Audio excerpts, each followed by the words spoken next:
I'm Amy.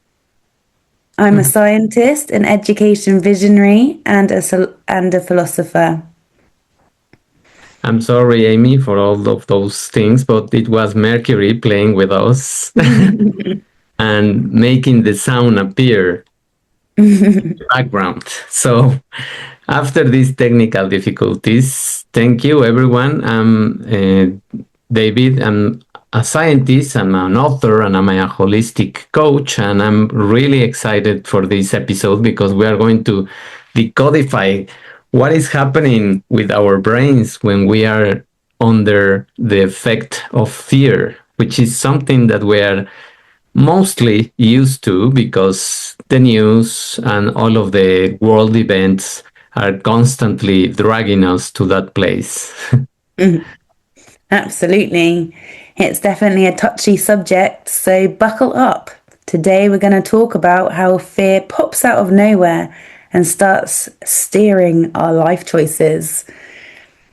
Yes, fear plagues our lives everywhere, especially with COVID.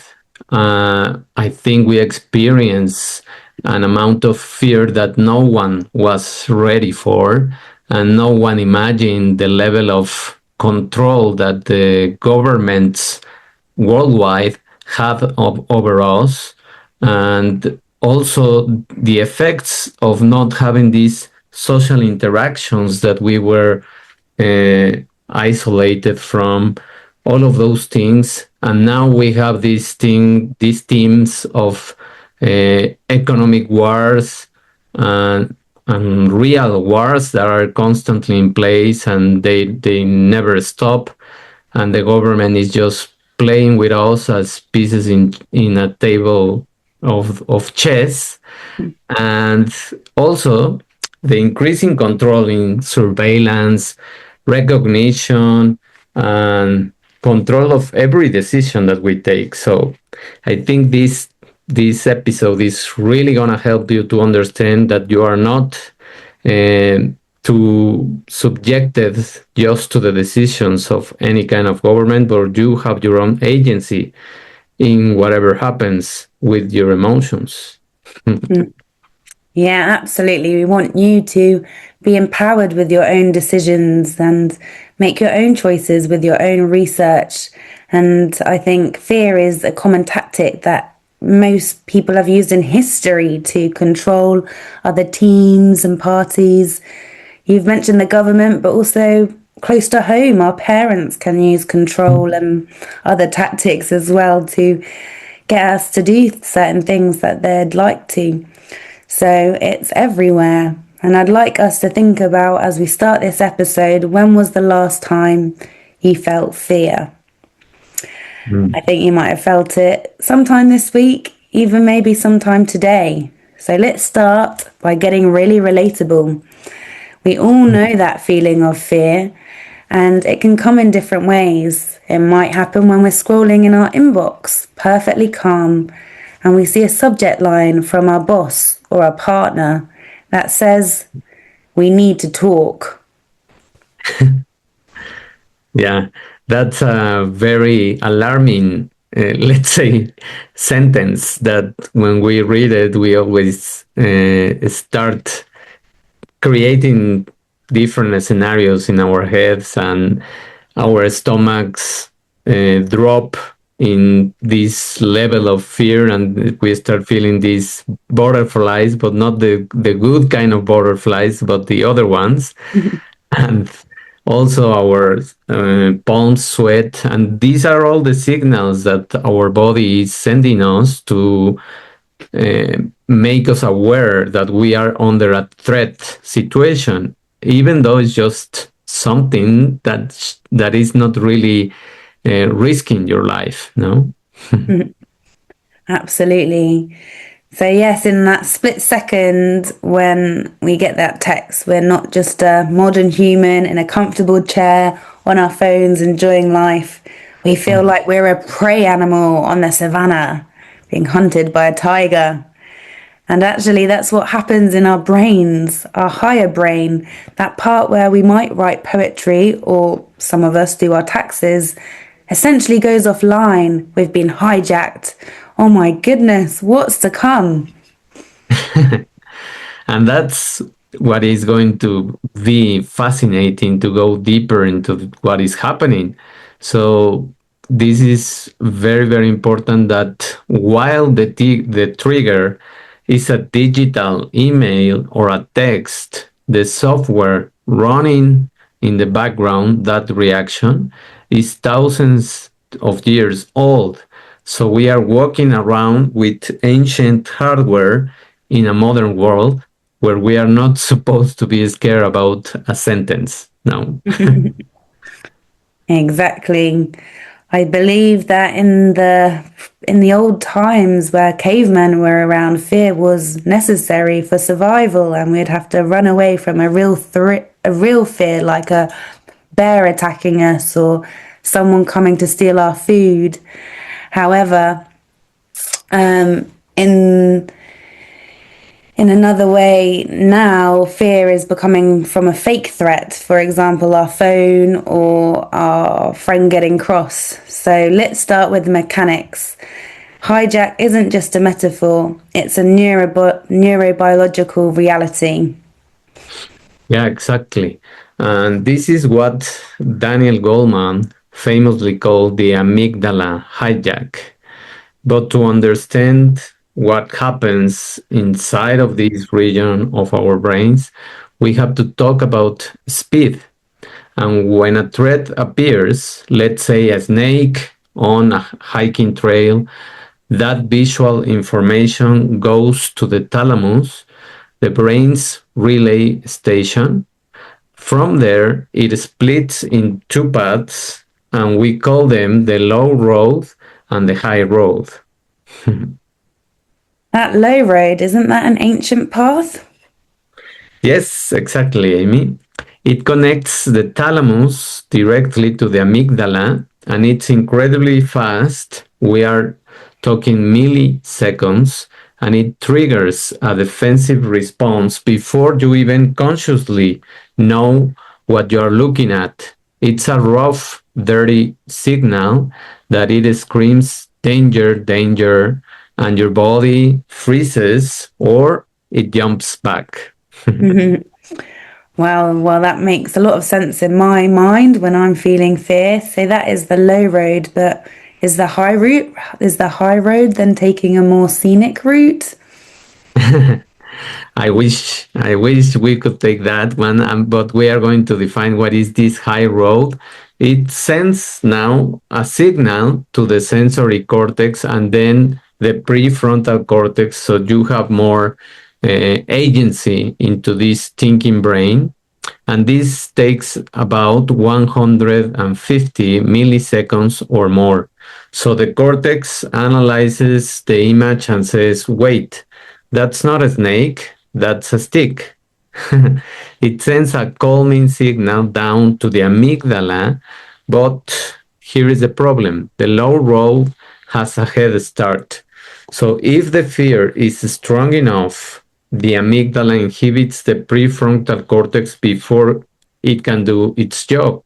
And this is, I think, my perfect analogy is that when, for example, here in Mexico, we suffer a lot of earthquakes, and sometimes this alarm, this seismic alarm, starts sounding. So just listening to that noise, you already recognize, and your amygdala, if you let the amygdala control the situation, you are not going to think and you are going to take decisions that probably will put you in real danger. No?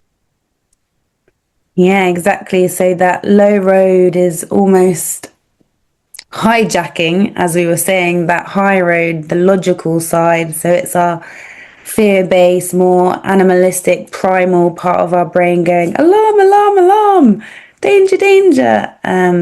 And then we've got that second part, which is like our brain CEO, which is like, hold on, I've got some logic for you. It's not that scary. It's a fire and it's outside, and actually you can go and warm up your hands from it. It's not going to burn down the entire road and village. So it's interesting how the low road and the high road operate. But as you said, it takes the high road a little bit longer to clock in. Yeah, that's the perfect analogy. And historically, Amy, humans have been trying to figure out what to do with this overwhelming feeling for a long time. Oh, yeah, since the very beginning. If we go back to the cradle of civilization, Mesopotamia, around 3000 BCE, fear wasn't just an emotion, it was cosmological. They lived in a chaotic environment with floods and invasions, earthquakes, as you mentioned, but they believed the universe was surrounded by monsters of chaos. Monsters? Yes, they did. But they did something psychologically brilliant. They practiced this idea of managed fear. They had this demon named Pazuzu. Mm, Pazuzu was terrifying. He had a dog face and a scorpion tail. mm, But in fact, the people of Mesopotamia used amulets of Pazuzu to ward off other evils. It's like fighting fire with fire. But the mm, deepest fear, David, was existential. Look at the Epic of Gilgamesh. The Sumerian king? Right, yes. So after his best friend Enkidu dies, Gilgamesh essentially has a panic attack that lasts for years, and he becomes obsessed with his own mortality. It's the first recorded case of what we might call death anxiety. He Mm. abandons his duties to find immortality, and his decision making was completely hijacked then by the fear of death. Which makes sense neurobiologically. When we are in that state of existential threat, our drift diffusion model, that's the name for these decision making changes. The drift what? The drift diffusion model. So think of decision making as gathering evidence until you have enough to make a choice. When you are anxious or when you are fearful, the drift rate, the speed of gathering evidence, changes. But more importantly, the decision threshold lowers. The brain says, I don't have time for accuracy. I need safety now. So, like Gilgamesh running off into the wilderness, we make impulsive choices to escape the feeling of dread. And I think that this can be very well understood when we experience this COVID pandemic. We have to decide whether we were vaccinated or not. So we didn't have time to gather real evidence, and we just went with what offered was what with was offered to us. Absolutely, I agree. So, having this all consuming fear in whatever situation can trade that accuracy of finding out what's right and true just for speed and having the most immediate answer or immediate solution that might not be the best solution, but just taking it because our fear is hijacking our logical decision making process. Yes, and actually, I think that we have been used to this way of being since we discovered this kind of drug prescription easiness and readiness that we just want to extend the hand and receive a pill, and then we just let diseases uh, being, let's say, go under the roof, and we really don't attack the root cause of what is happening in our bodies. We try to solve it by taking shortcuts, but we really don't understand that our bodies need the time and the process to fight the infection and to be more resilient. Leaders and all of these news media empires have known this forever, and they know if they can trigger that low road in their enemies, the enemy stops thinking rationally. Yeah, it's happened for centuries, this idea of using fear to control and manipulate us. And that kind of brings us to the Assyrians. So if we were jumping forward in the timeline to the 9th century BCE, to King Ashurnasirpal II, these guys became the masters of a weaponized fear. I have read about his inscription. They are graphic. Graphic is putting it lightly, David. He pioneered calculated frightfulness. He was known for using extreme brutality to intimidate enemies and prevent rebellion. So, should we dive into one of the punishments? One of the punishments recorded on Assyrian inscriptions was to fillet, like slice off the skin of rebel leaders and then drape their skins on city walls as a warning to others. So that was one thing that he liked to do. So don't go there if you're against him, as you might be skinned. But he also built pillars of the severed heads. And here's the thing, he didn't just do it, he marketed it. He carved these scenes into the palace walls. So when foreign diplomats would come and see him, they could sit there with fear before they spoke. That sounds similar to what we are watching in today's news sometimes, these red things about the assassination of many people and all of the display of things that we are being shown. So by the time of the diplomat walk into the throne room, his amygdala was already screaming. Yeah, so for those diplomats at that time, they would have been terrified by the visual imagery of these severed heads and these skinned bodies. So I agree. It's like those diplomats had already lost the negotiation, as they understood back then that fear was contagious. So the Assyrians definitely liked to use it as a weapon. If you terrify one city, it was shown that the next three surrender without a fight. Isn't that interesting? So they've hijacked the decision making of entire nations. It's really interesting that you mentioned the word contagion, because fear spreads through a population almost exactly like a virus. We saw this in France, didn't we? Well, I've seen it in many places. You're right. Fear is contagious. But the Great Fear of 1789 was an important time in France, the La Grande Peur. This was right at the start of the French Revolution, where in July 1789 there was a famine. So that made the cortisol levels already high, the stress levels of the people, as they were already hungry and stressed. So rumours then started spreading that the aristocracy was hiring brigands to burn the peasants' crops. Oh, so there were no brigands, though? No, in fact, it was a mass hallucination driven by panic. But historians have actually mapped out the spread of these rumours. They actually travelled about 45 kilometres a day, the speed of a horseman. So these rumours, it hit super spreader towns by using postal relays, and these sort of different mechanisms then exploded, and these rumours would be shared with so many different people at such a fast time. However, the peasants were terrified of this imaginary threat and armed themselves and attacked the chateaus.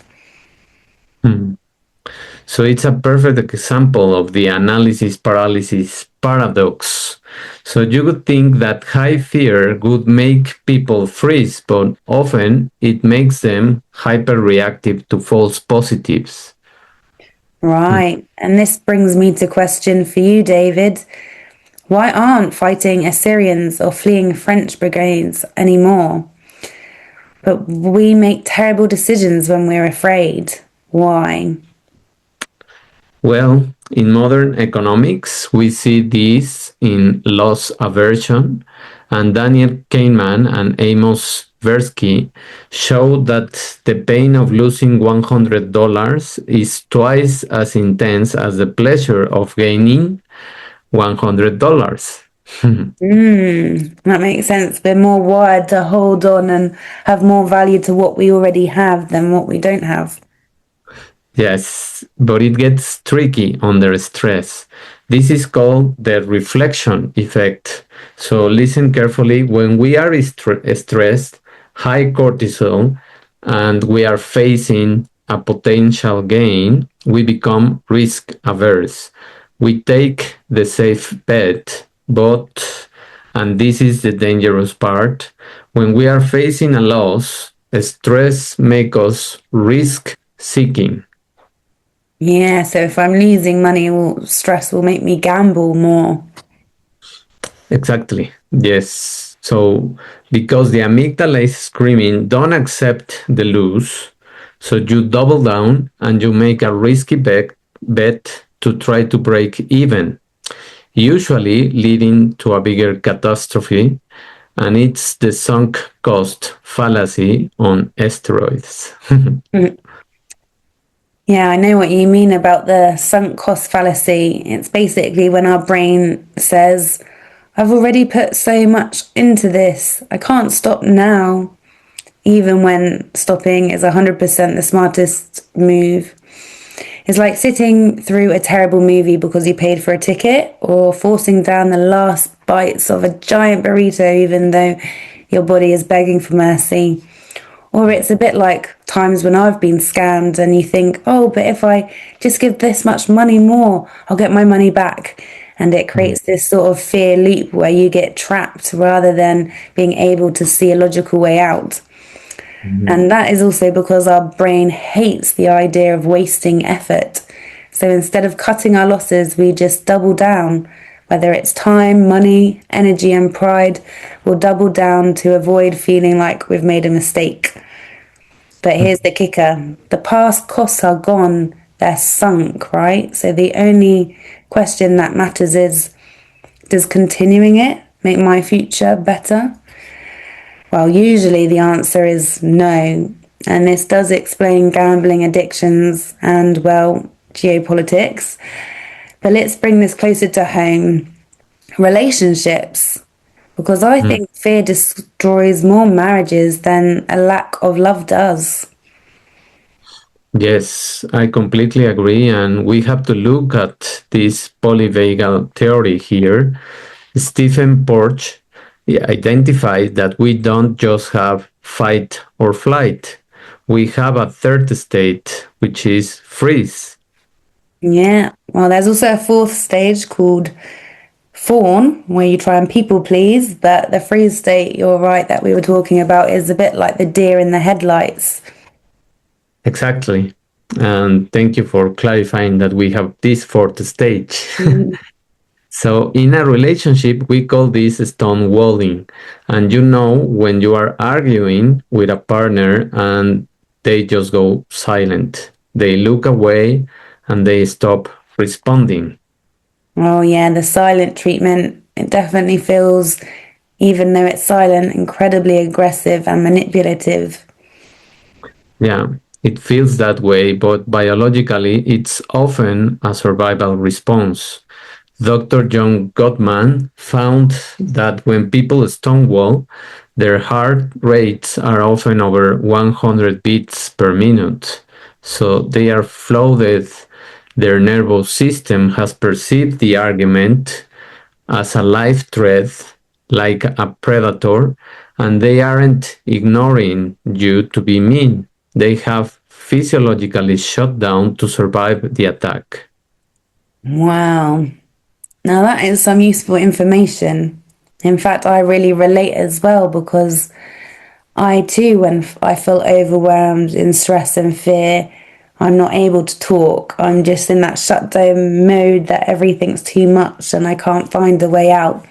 And I think it can completely interpret how we perceive those moments of the silent treatment as potentially we're not being silent. We're not giving it as a game or a way to manipulate. It's literally our body, that's how it's learning to cope in this stage of overwhelm. And it really makes me also think about a bit how we talk to kids sometimes. We often say, use your big words, or talk to me, what's going on? As if maybe our child is taking a conscious choice not to communicate back. But just like I was sharing, when a kid is overwhelmed, they simply can't access any language, and their nervous system has flipped the switch into survival mode. So actually pushing them to talk makes them shut down even worse.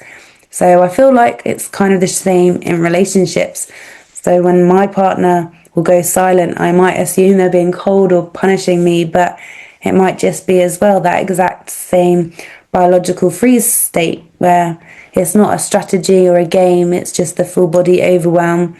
And by saying, talk to me, is like telling a panicked child to recite their vocabulary list.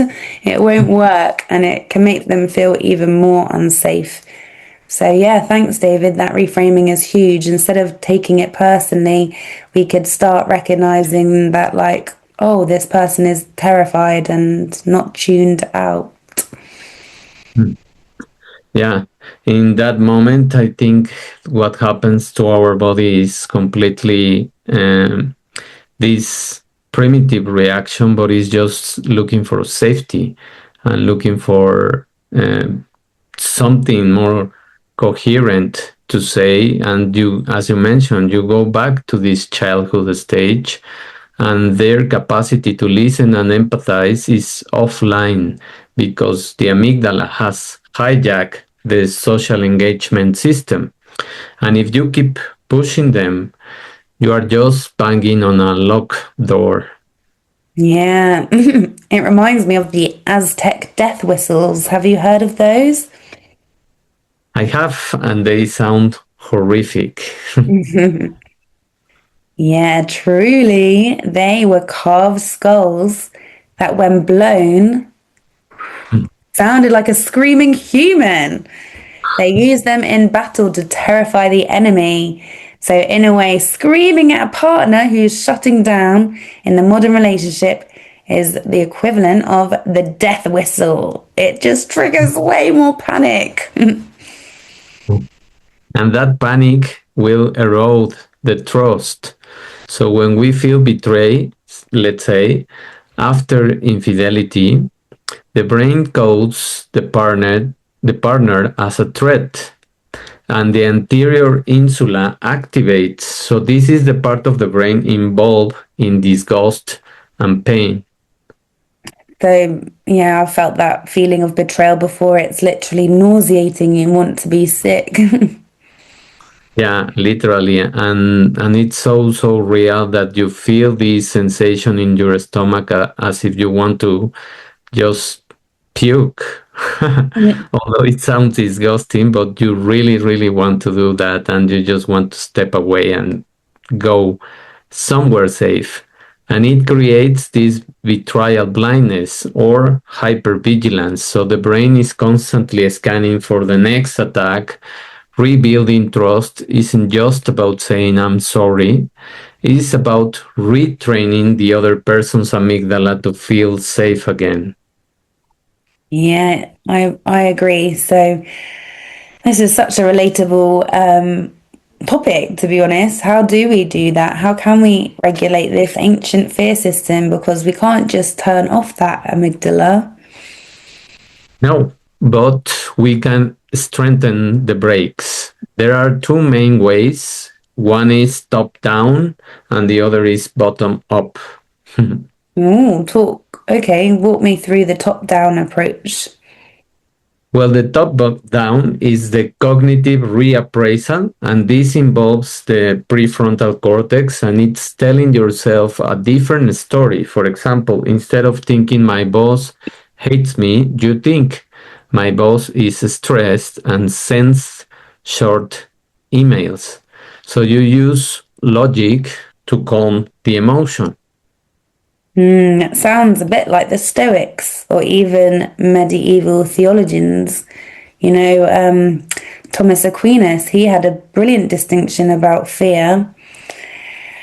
He distinguished between a servile fear and a filial fear, where he said the servile fear is the fear of a slave for a master. So, with the fear of punishment, which, like you were saying, is kind of the low road. But that Ashurnasirpal flaying people, that king who liked to skin those enemies, that's sort of the low road. But filial fear is the fear of a child for a loving parent. It's not a fear of being hit. In fact, it's the fear of damaging the relationship because you value it. Hmm. That's beautiful. Can you explain it in more detail? Yeah, so Aquinas argued that to fully grow up as humans, real maturity is moving from what he called the servile fear to the filial fear. And in a bit more detail, the servile fear, I believe, is where you feel much more anxious and you're more rule following fear. It's basically, I'm terrified of getting punished or disappointing someone, and you feel like you're walking on eggshells. And I think that's sort of the initial fear you feel, maybe with a big news scandal or when your teacher gets cross with you. But filial fear is a bit different. It's that, as I mentioned, the fear of a child that they have toward a parent they genuinely love. And it's not a fear of punishment, but a fear of damaging the relationship itself. So this is such a transcendent kind of idea of fear, as it's much more rooted in connection, not control. So you're fearing of, instead of being controlled, you're more fearful of losing the connection with these important people. And I think that maps onto modern psychology really well. In relationships, the immature fear says, don't get mad at me. But the mature fear says, I care about us and I don't want to harm this bond. Let's talk. So that movement from servile to filial fear is basically a journey from defensiveness to intimacy, and that helps to protect yourself and also protect the relationship. Well, that really aligns perfectly with neuroscience, and I was thinking of a great example that I just had with my own daughter, and it happened in one day that I lost my temper, let's say, and I scolded her and I yelled at her, and because she wasn't taking care of her health, and doctors were pointing out that she had to be more concerned about the things that she was carrying because she had a surgery and she had to recover. So after the experience and after this freeze stage that she suffered from that experience, what she did is the mature reaction. She waited a little bit and then she called me, and then she accepted that she had made something wrong with her own health, but she was really concerned about the intimacy of the relationship, and that surprised me a lot and gave me a lesson that these new generations are more mature in several levels from the older generations. So, servile fear is this amygdala driven, but filial fear recruits this social engagement system.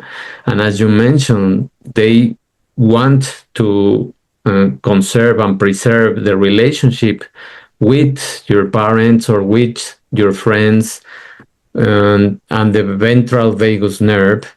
So it's a pro social state. So, yeah, that's quite interesting. So, we've got that top down sort of technique that we mentioned about how to tackle our fears, and that's changing the story.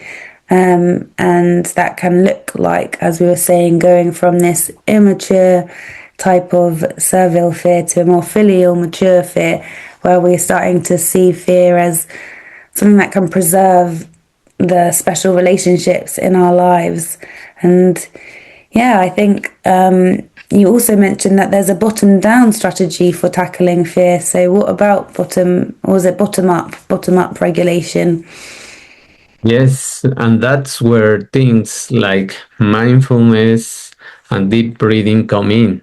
Sometimes the top down logic doesn't work because the brain is too flooded with these um, signals of cortisol and adrenaline and all of those things that are just priming you to be in this flee situation, and you can't think your way out of a panic attack.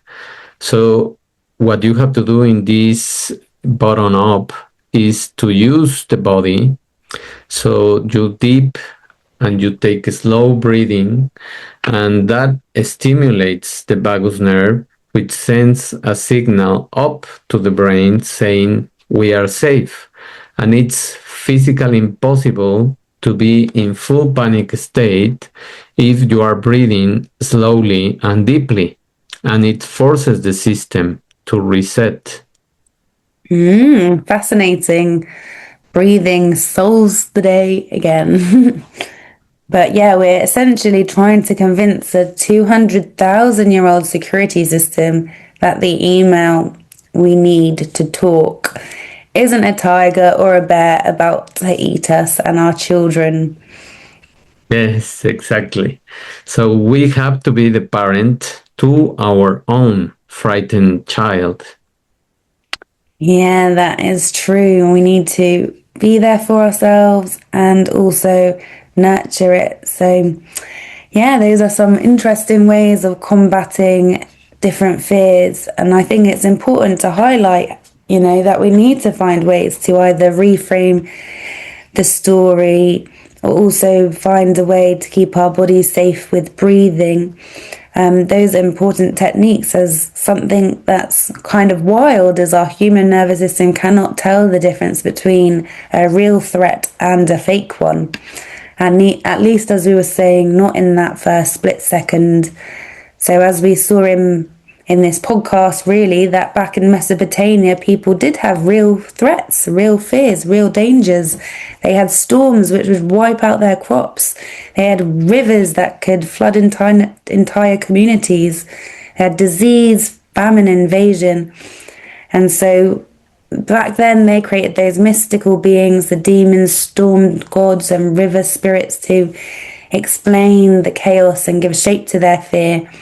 And those with real threats where nature could absolutely destroy your life. But here's the twist.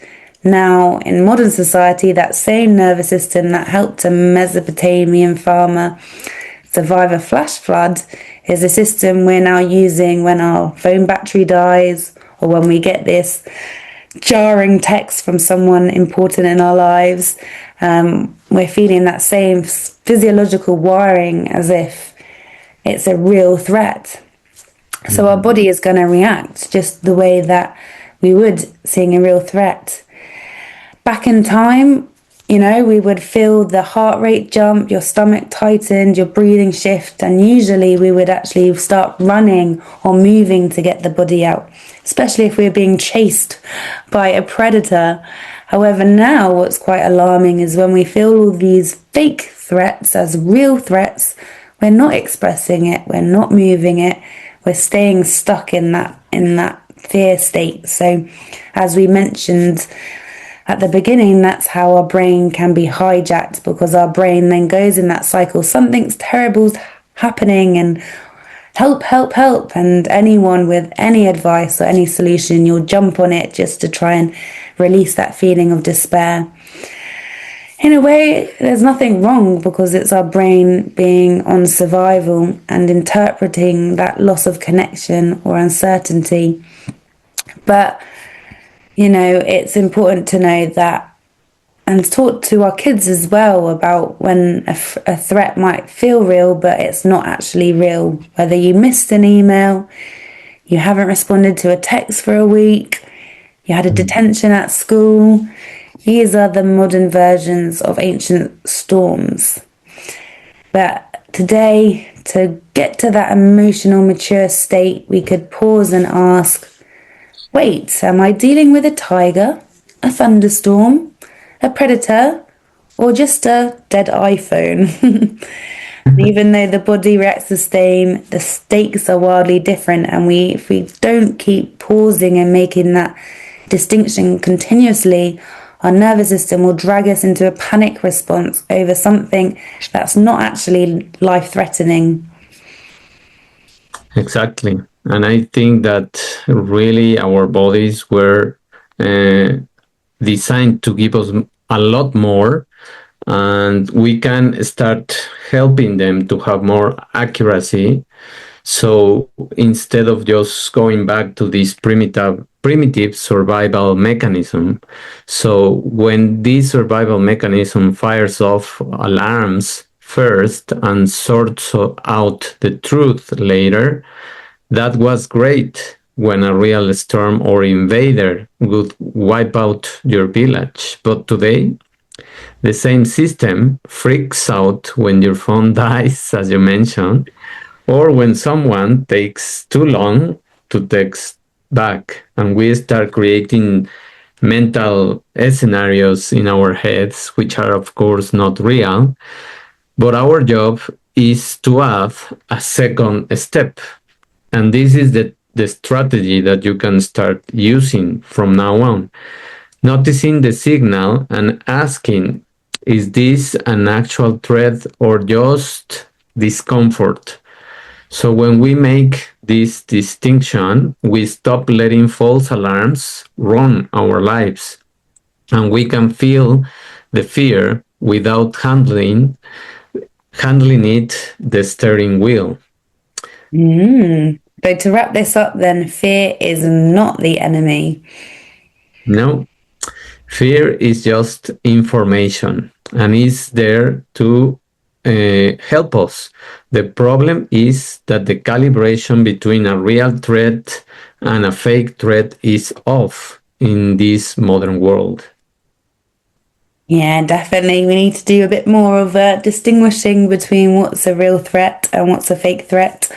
So, yeah, thanks, listeners, for coming today. We've been discussing from the demons of Mesopotamia to the boardrooms of today and relationships. Our challenges have always been very similar.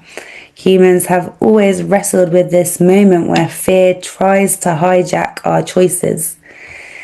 In previous times, we saw people externalize fear, giving it names, carving it onto statues, and trying to use this externalized projection to make sense of the chaos inside.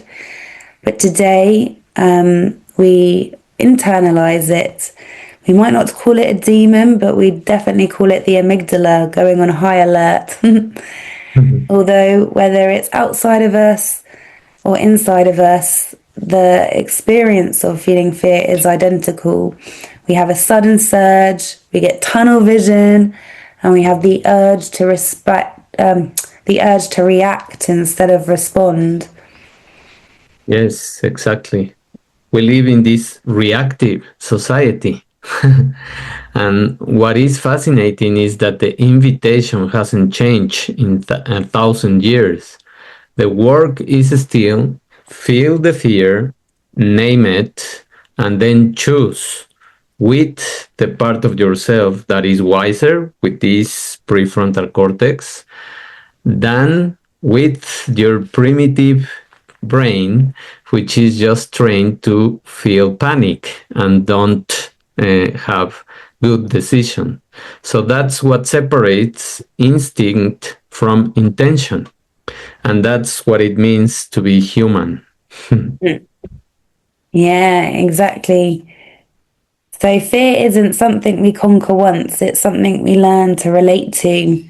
It actually might have a hidden message inside of it, and it might unlock a new direction into your life, into something important.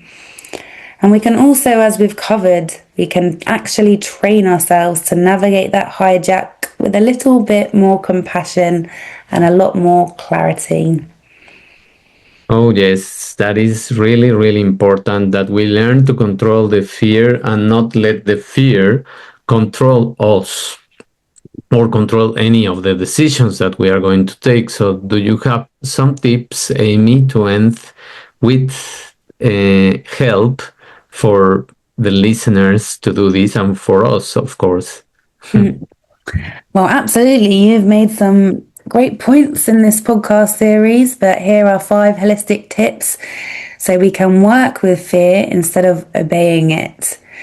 So, one of your bottom up approaches, I believe, was number 1, breathing slowly. So, really be mindful, slow that body down until you engage the mind. Fear is first physiological, so it manifests in our body first. So, one way to help with our breathing and going slower is using the exhale breath to exhale a little bit longer than you inhale, making sure you really tune in to relaxing your jaw, dropping of shoulders. And that slower breathing helps teach your nervous system that we're safe enough to think clearly. Number 2 is actually to label the fear, speak it out loud, or just speak it out loud in your head. A simple, I feel threatened, or my survival brain is activated, can actually reduce the intensity. By naming what's going on in our body, it recruits your prefrontal cortex, your rational, intentional self, and it also helps by labeling fears, moving the experience from the reactive part of our brain to the reflective part of our brain, so we're able to shift from survival mode to thinking mode. Mhm. Another part of this, number 3, would be to ask a grounded question. You mentioned some of those, David, but yes, what is actually happening right now? So reanalyzing what's going on could be a useful activity, can also distract your brain from becoming so fearful. You could even pretend you're a scientist and think about, what evidence do I actually have in this moment? Is it a real threat or a fake threat? And these grounding questions, as I mentioned, are helpful as they interrupt that fear loop and pull you out of the imagined future and into the present. So, number 4 is to separate the fear from the story you're telling, which was a bit like the top-down approach that you mentioned, David, where we rewrite our stories around it using our cognitive prefrontal cortex, the one that's more logical, as fear can often invent catastrophes. And so it's important to just pause and ask, what is the fear saying and what is actually true? If we can learn about if it's really true or if it's just a belief, that can often stop the fear cycle. And number 5, I was thinking about what could be the 5th one today, but this is quite a clever one. Hanging around with people who are fearful isn't potentially a good thing to do, so you could actually do the opposite and find a friend with a calm nervous system and even borrow their nervous system. So if possible, and if you do have a good relationship with someone, even a family member, then if you're able to be brave and vulnerable and talk to someone you know and trust when you're going through a fear spiral, can be really helpful. As humans, we co-regulate. So having a calm friend or calling your mum potentially can help you step into a supportive environment, and you can rewrite that story or reimagine things going on for you. And that regulated energy can become contagious, and you might see things from a slightly different perspective. So, yes, those are my 5 helpful holistic tips. Mhm. Well, those were very, very helpful. And I think that also, if some people don't have a friend that is near or they don't answer the phone, you can also write down what are you feeling, and that will put in paper what is happening to you, and you will watch yourself detaching from the emotion. And I think that's also an extremely good technique to get out of these loops of fear. So thanks everyone for joining us in this Holistic Academy episode. Next week, we are tackling the idea of duality because in this universe, we always deal with this duality of things, fear and motivation. Now we also cope with pleasure or with disgust. So this is an ancient truth that the universe is built from complementary opposites. And this is spiritually called the yin and the yang. So this is the light and the dark, effort and ease, and none of them work alone. Duality isn't a conflict. It's just the engine that makes everything function. And what is exciting is how practical this is. When you understand the duality, you understand why your energy comes in waves and why relationships need both closeness and space, why success requires both action and recovery. And this is also a blueprint for harmony and abundance in your life. So if you ever felt torn between two parts of yourself or two directions in your life, this episode is going to help those pieces finally make sense together. Wow, next episode, it's going to be so, so good because duality does explain everything. And I can't wait to dive into some different exciting philosophers who also explore duality and this interesting concept. So, as always, everyone, if there was any exciting golden nuggets of wisdom, then please share in the comments what highlights you found listening today. If you haven't already, then please search the Holistic Academy on Facebook and follow us. We're also available on Substack, so you can subscribe to us over there. We're also on YouTube, so watch us on YouTube or listen to us on Spotify and Apple Podcasts if you can.